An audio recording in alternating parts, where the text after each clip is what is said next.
Sup, this is David and welcome to the castle method.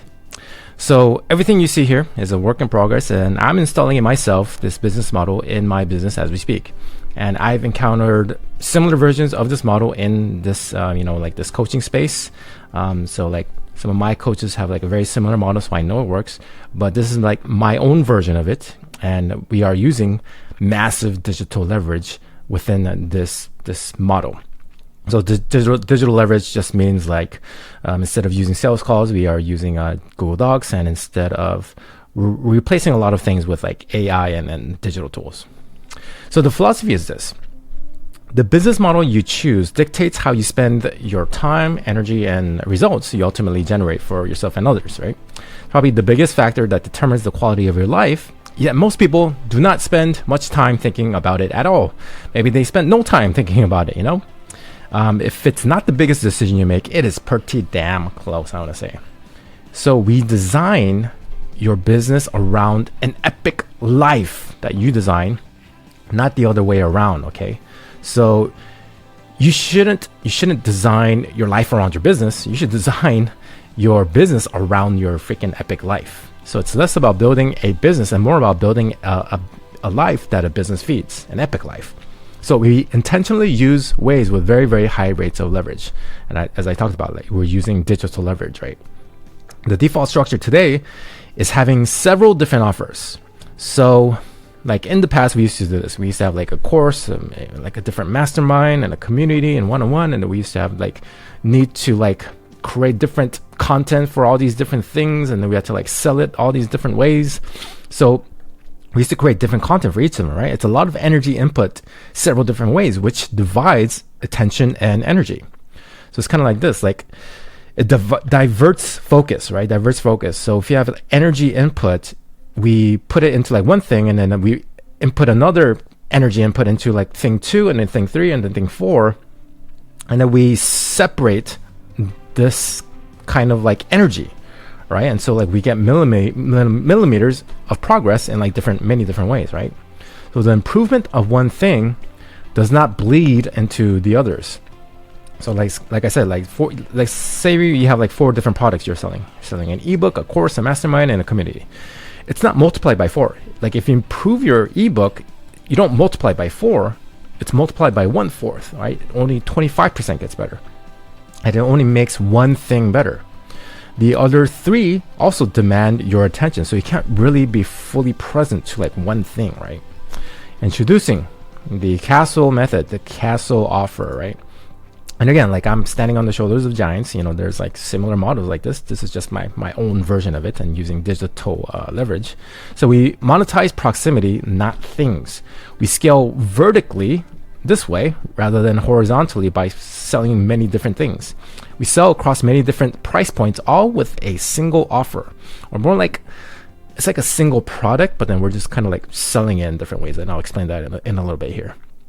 So one offer, different levels of access. So as you can see, everybody gets the same content. Okay, so we have like one like huge, like big piece of content, but then we're not selling it like differently. Like everybody gets the same content, but the only difference is the proximity to us. So maybe you have a community, and then that community pays you, I don't know, let's say, for example, say $100 a month, okay?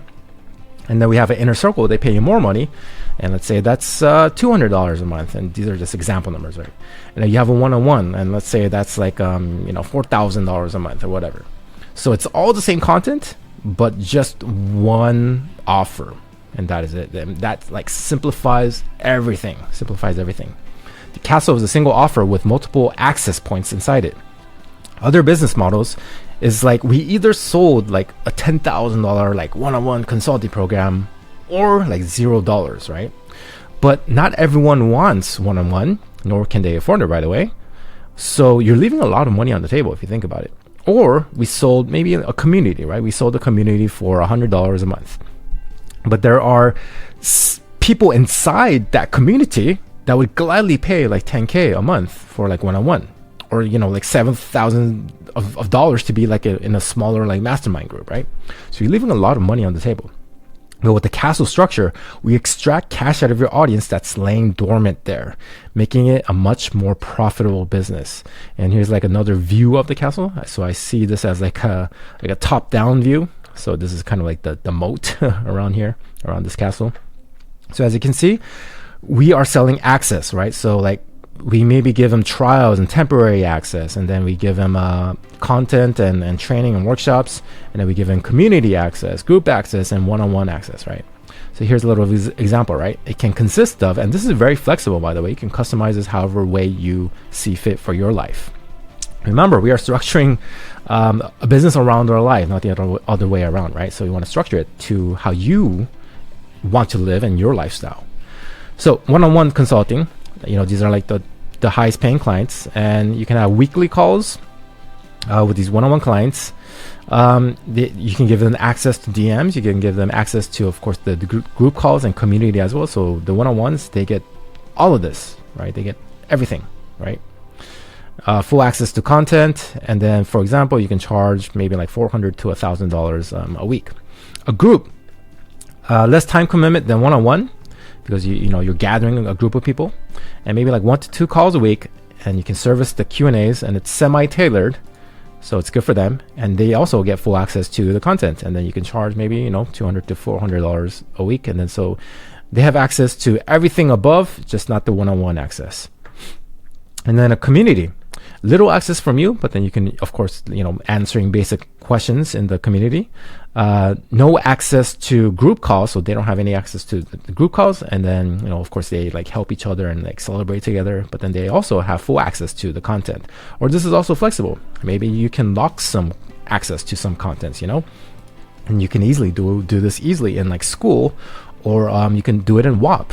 And I'm a big fan of WAP because this model fits like perfectly within this, like the castle model just fits like a glove within the WAP infrastructure. And then you can charge, maybe like $100 to $250 a week for the community. And you also have the option to have, like a free community that can be kind of like your community funnel. So you give them access to like a free community just to kind of like see, what the content is inside. And then later you can like kind of upsell them to the paid one.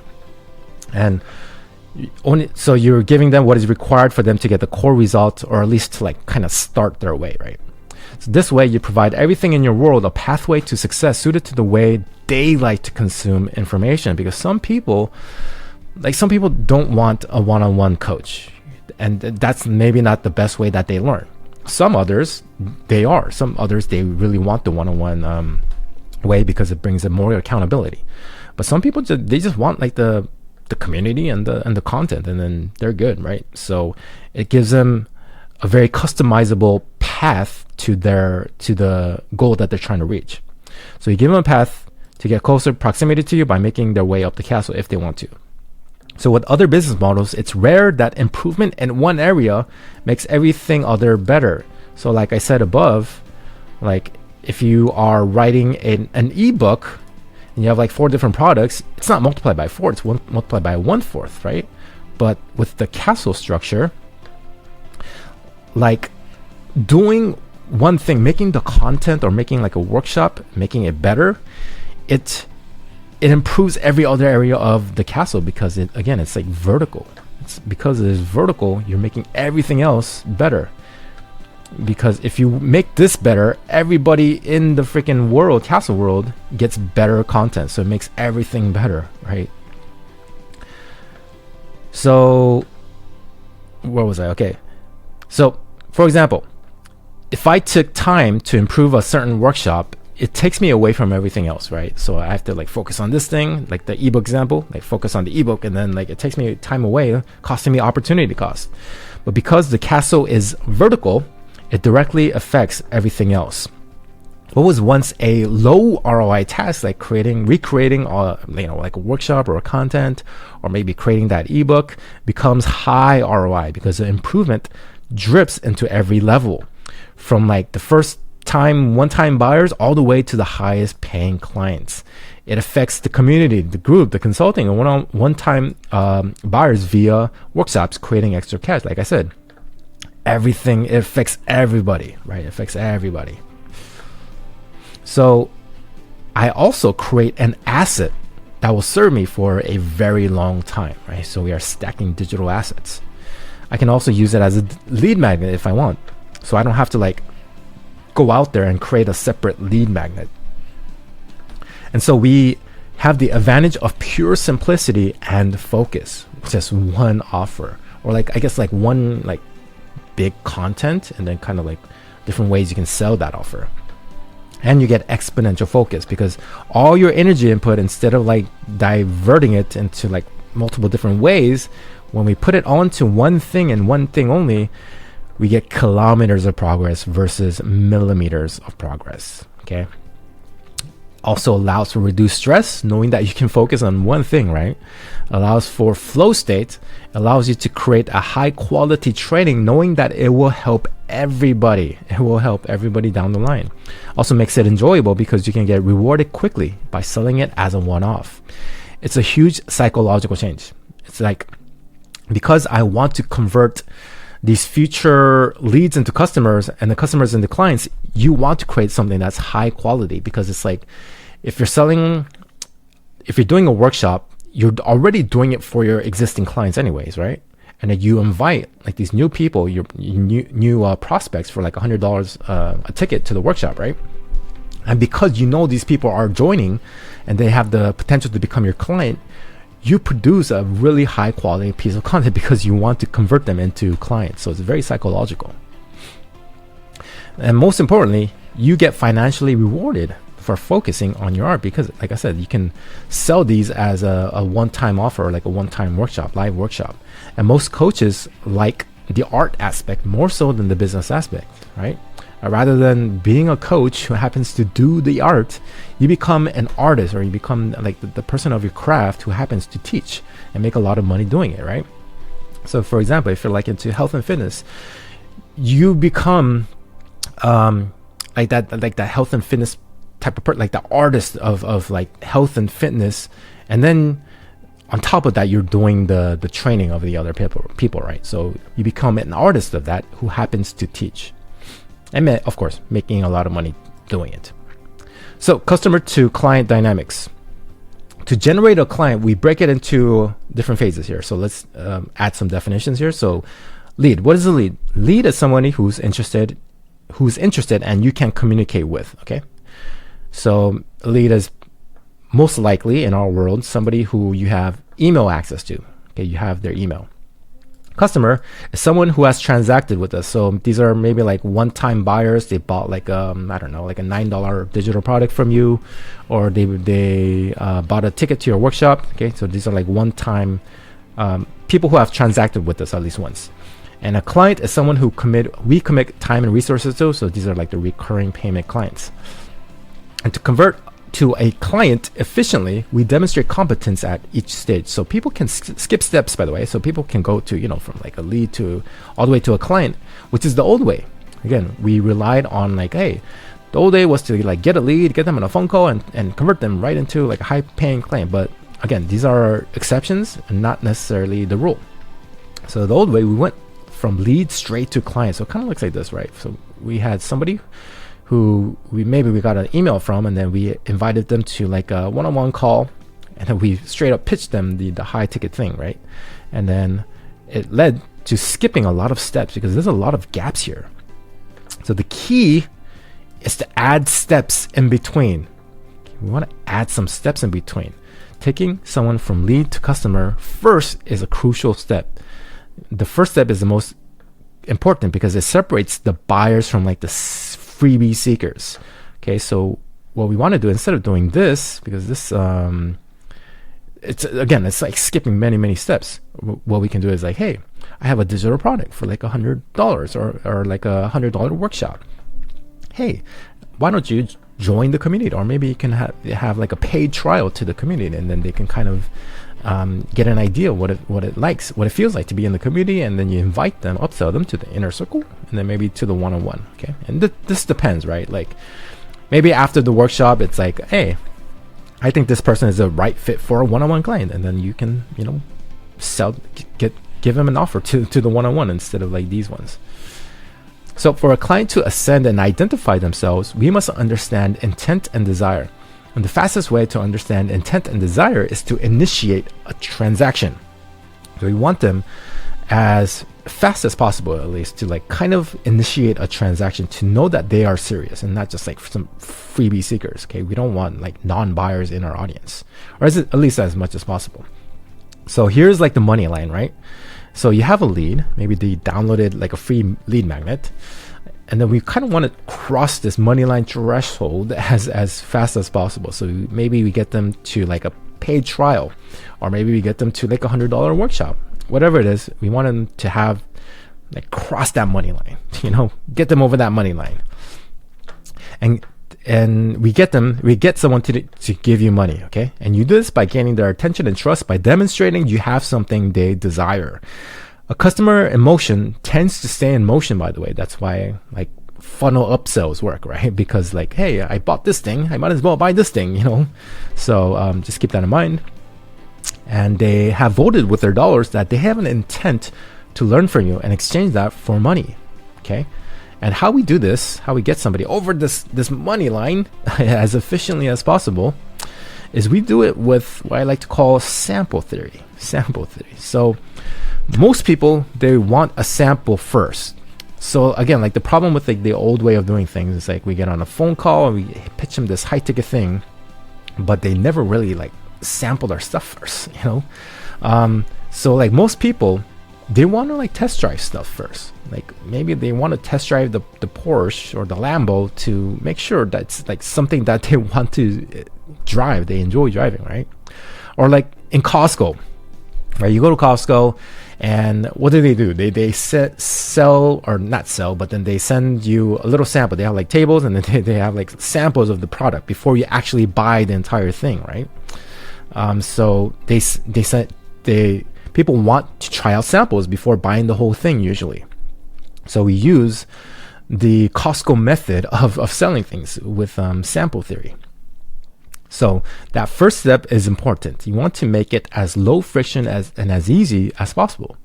So maybe here's just some ideas. Again, this is very customizable, but you can try weekly pricing instead of monthly pricing.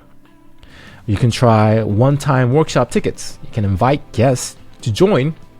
Before and after the workshop, you can send them the Google Doc offer.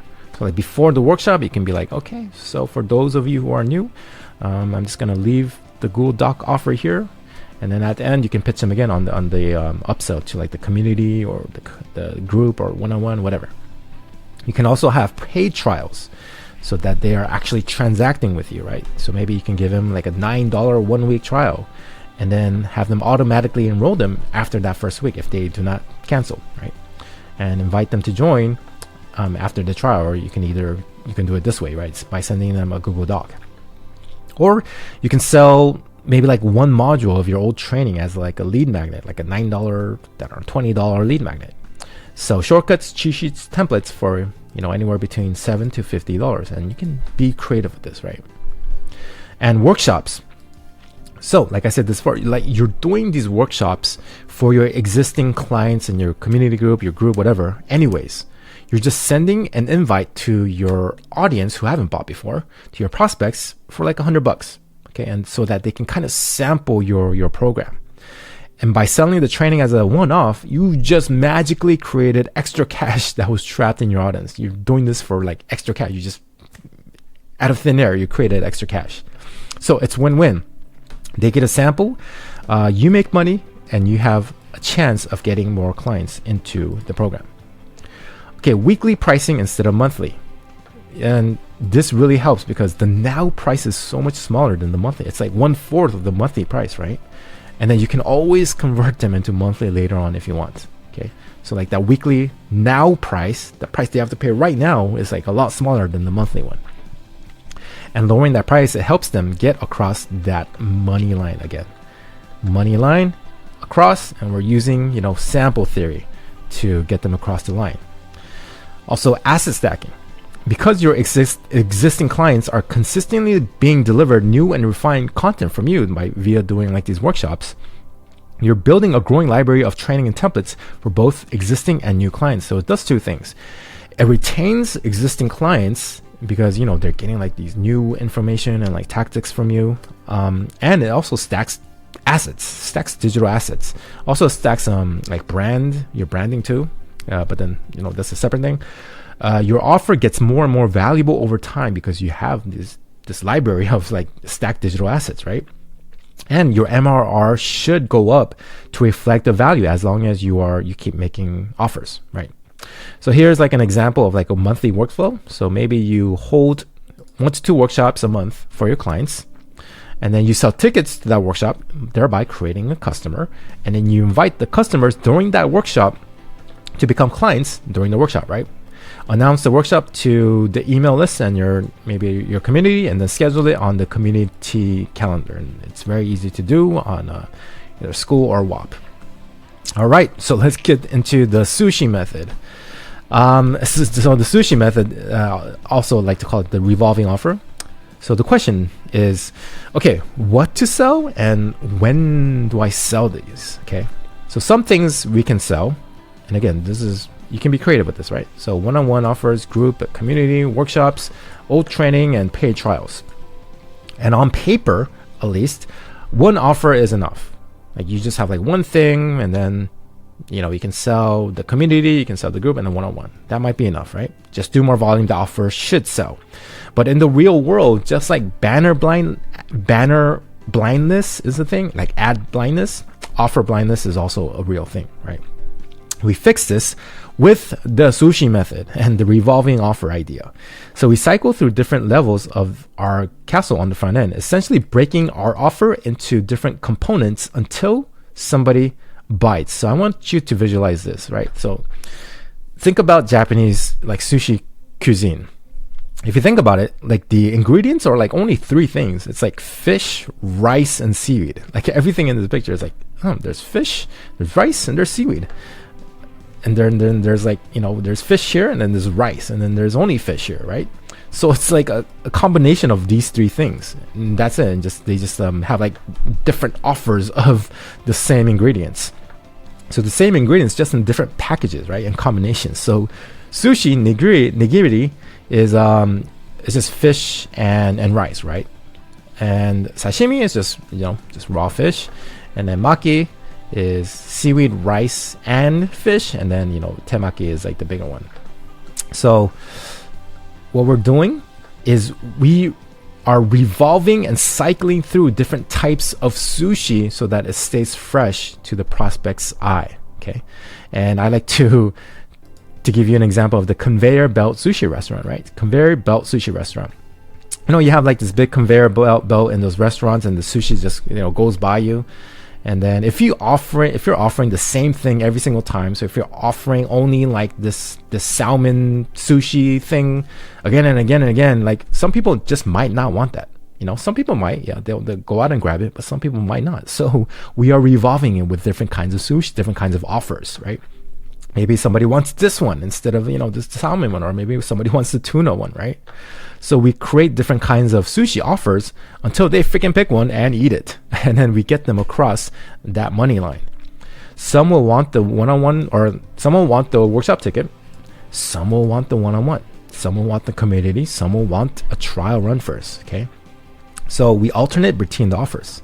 So the revolving offer, alternating between the community 1 week and selling tickets to a workshop the next week, is a very good rhythm, can last a very long time. Okay, so you close one, but then you open up another one. So it's kind of like this, right? So how we revolve it's kind of like this. So maybe week 1, you offer the workshop, and the entire week you're just like, hey, I have this workshop coming up, $100, send out the email for like a week. The next week, you offer the group. Hey, our group is open. It's this much to get in. And then you do that for another week. And then the next week you do like, hey, I have the one-on-one open. It's for this much. So you're kind of just rotating through the different offers, kind of like that conveyor belt sushi, and just, packaging the sushi in different ways, right? So example, maybe like week 1, you do a workshop. Week 2, you do a paid trial. Week 3, community. Week 4, one group, one-on-one, and then workshop, right? So some general rules of thumb is like 90% of the time, just cycle between a client offer and a customer offer, right? 1 week each. So for example, workshop is a customer offer, right? Group is a client offer. Paid trial is a customer offer, and then one-on-one is a client offer. So we're just like rotating through those. And then maybe have like a 1 to 3 week cycle. Around 14 to 21 days should be max for one offer because of, again, offer fatigue. If you're offering the same thing again and again and again, like the salmon sushi, no offense to like salmon, but then if you're offering the same thing again and again, some people will bite, but some people will just, it's banner blindness, sorry. All right, so keep it stupid simple. Like stupid simple. Just do maybe like, if you really want to keep it stupid simple, do like 1 to 2 different offers a month, and then just rotate between those two. Okay. So for example, let's say in the month of June, you have a workshop, and then you just pitch that workshop for like 2 weeks, and then the community for the next 2 weeks, right? And then in July, you have like the one-on-ones, you do that for 2 weeks, and then the group for like another 2 weeks. And then in August, you have the paid trials and bundles of like old trainings and whatever, and you do those for like 2 weeks each. Since most will offer a workshop every month, it's also easy to include it in the cycle. So like, if you're offering a workshop to your existing clients anyways, and you're doing that 1 to 2 times a week, it's very easy to invite other people to that workshop. Again, like a life first approach. Offer things around your life. It makes things very interesting. Like people want to follow along a person's journey, right? Maybe sell them like a birthday offer. Maybe do like a summer offer, or like a Black Friday bundle, something like that, right? Offering things around your life also builds into your hero's journey arc. Like people love following someone's journey, like that protagonist style, and you do that by naturally making offers around your type of lifestyle. Okay, it makes it interesting and makes some people like more engaged in your story. So upselling best practices. So we want to get them over, again, this money line, right? And then we could do that many ways by upselling. So if you have like a community client, maybe this person is very engaged, and then maybe you can kind of like DM them and be like, hey, I see that you're very engaged. Here's an offer to become an inner circle member. And then you do that to the one-on-ones, right? Or you can also offer long-term deals. So maybe they have, at first you offer them like a 3-month deal, but then later on you see that this person is really engaged, and then so you say, hey, why don't you join the 1 year deal, and I'll give you a good discount for the 1 year deal as well. And also you can upsell them with time. Okay, you can upsell them with proximity, and then you can also upsell them with time, longer time. So here's some data points from people around the community. So like 80% of the clients, they will come from a workshop, and 5 to 25% of the people who bought a workshop will become clients. Okay, and 15% of clients that buy something will buy something else, and then 5% of those clients will become one-on-one clients. So $100 customer offers usually converts about 5 to 15% of buyers into actual clients. Okay, and then just imagine this. Just imagine like doing the old like one-on-one only model, right? You're leaving like 95% of the value out of the picture. You're leaving money on the table. Or vice versa, if you're only doing like the community, you're leaving a lot of money on the table, right? So without the middle part of offering a sample, you're leaving a lot of money, a lot of buyers in your audience. The other way is true too. If you're only doing a community, you're also leaving a lot of money out. It's like classic 80-20. Like the further end of the money line is where most of the money will come from, and it's where the least of the selling happens. So right here is where most of the money will come from, but it's like where the least of the selling comes from, and specifically the one-on-one in the group. The one-on-one in the group is like where majority of the money will be coming from. So upselling to your current clients hurts the relationship, and you both get less. So like doing things just very naturally instead of being like super salesy is way better than just trying to like upsell them. Okay, so for example, like, hey, I have an offer. I think it'll work great with you. Do you want it? Like it's as easy as that. Especially because you have already established like a relationship, right? Okay, when to upsell. So here's some best practice. Like after your onboarding call, if you feel like they can be upsold into like a higher package, then you can do that, right?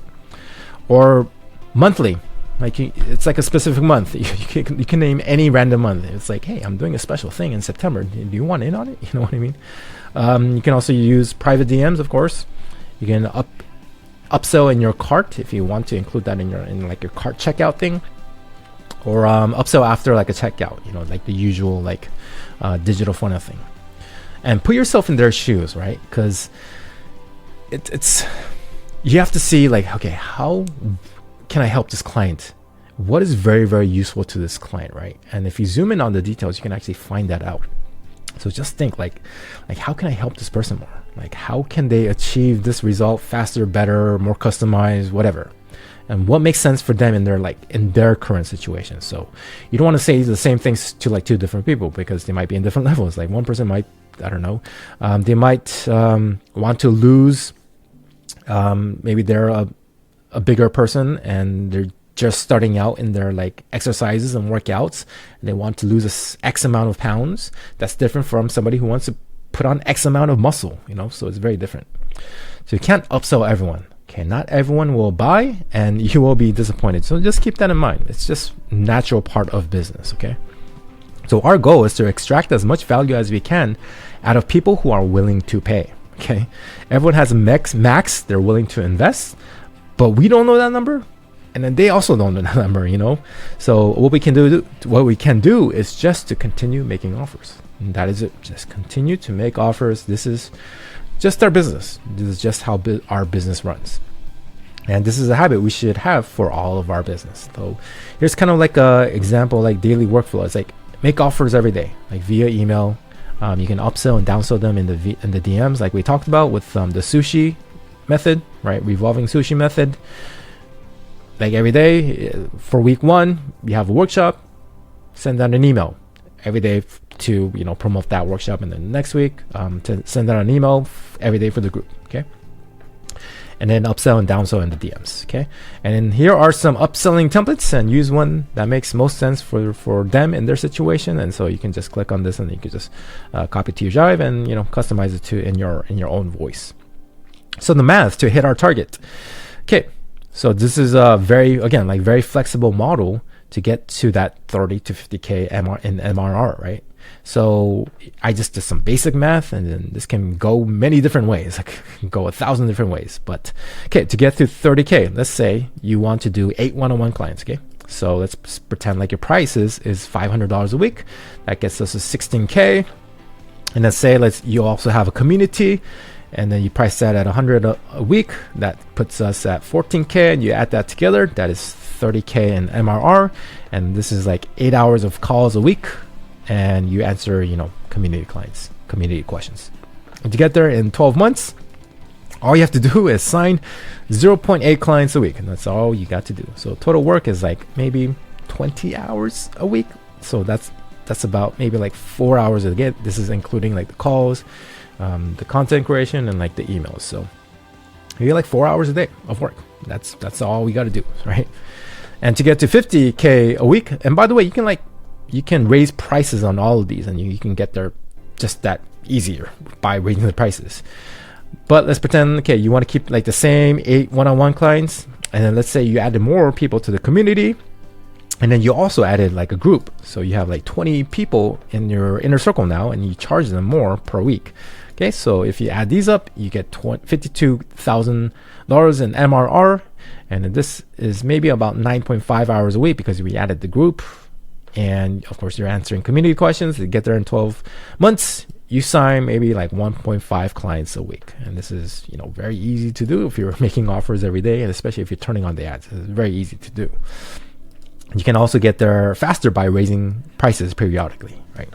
Total amount of work, maybe around 20 to 24 hours, with around, you know, 4 to 4.5 hours a day. So sell 20 customer offers at $100 a week and make $8,000 per month in additional income with workshops, right? So this is like, again, you're doing the workshops for your clients anyways, you're just getting paid additional on top of that. So let's pretend only 5% of your clients need to convert to hit those numbers, right? So that's 1 client a week. Conservatively, if they all sign up for the group with the above numbers, That's 3,200 and recurring that will add on top every single month, and it stacks every single month, right? So as the months go on, your MRR should be getting higher. And it's not including the other aspects of the castle, by the way. So here's just more data points that I have around, people in the community, and then, like I'm standing on shoulders of giants. So these are numbers from other coaches as well. So community offers, they work best across many different industries with these numbers, right? So around the $100 to $200 a week community offer works pretty well. And with maybe like a $3K and pay in full option. One-on-one consulting in the many different industries, maybe around $300 to $600 per week. They work well when $100 customer offers convert about 5 to 15% of clients or of customers into clients. All right, retention. Remember, it's about the relationship game, right? It's not about the relationship game. So in the past, we used to have to do all these sales calls and focus like 80% of our efforts and our time and energy in the sales game. But this new model, it's about retention, and so that we can have that recurring revenue, right? Fortunately, retention is built right into the core of the castle method. Because you're doing new monthly workshops and weekly calls, people want to stick around. Right? People want to stick around, especially if you're offering a ton of value for them. And customized offers also help with retention because people appreciate having something that's tailored specifically for them. It makes them feel special because it's not like a cookie cutter commoditized offer, right? Remember, focusing on 80% instead of focusing on 80% on acquisition, if you focus 80% on retention, you get very long lasting recurring revenue and churn will be a lot less. And the best clients will stay for you for many, many years. And for your clients, go above and beyond, give additional value on a call. If you feel like you weren't your best, maybe you're sick or whatever, maybe give them a complimentary call later on. Be like, oh dude, okay, I was sick, I couldn't serve you as much as I could. You know what, let me give you additional hours at this time, right? Because we're all human. We might not be at our best. It might be tired some days and some other days more so than other days. And have interesting workshops on the calendar so that they have something to look forward to. So they see the calendar, and then maybe like their contract is like coming to an end, but then they see something on the next month's calendar and they're like, oh man, I kind of want to attend that workshop. And so like they extend that the contract, right? So give people things to look forward to. I mean, I've been involved in like groups and communities, and then like I see things on the calendar and I'm like, oh dude, I really want to attend that one, and then so like I like renew my contracts too, right? Kind of like reverse engineering my own sales process here. So you can also do that as well, like have interesting things in the calendar. So the plan is very simple, and then there's a bunch of templates that you can download too. So find the offer that are most useful to you at your stage. So number one, make an offer every day, right? Use the sushi method and revolve the offers, week to week, and then make an offer or make an upsell offer every week, maybe via like DM or email. Like if you have somebody who's really engaged in the community, be like, hey, you want to join the mastermind group, and so on and so forth. So the main two things that our business revolves around: making offers, serving clients well. Making offers so that we get new people into our world, and serving clients well so that we retain the MRR. Serve well, allocate time to customization and attention to detail, and clients will stay perhaps for a very, very long time. So here are the different templates. You can go ahead and save them to your own drive and fill in the blanks, okay? And to use in conjunction with this training, you can also look at the Freedom Engine, the GDoc offer training as well. So that's the castle method. So use it however way it fits for you and your business and your lifestyle. And I believe that this creates a lot more freedom than like the old traditional way, while at the same time being a lot more profitable. All right, so I hope you enjoyed this one, and I will talk to you soon on the other side. Thanks.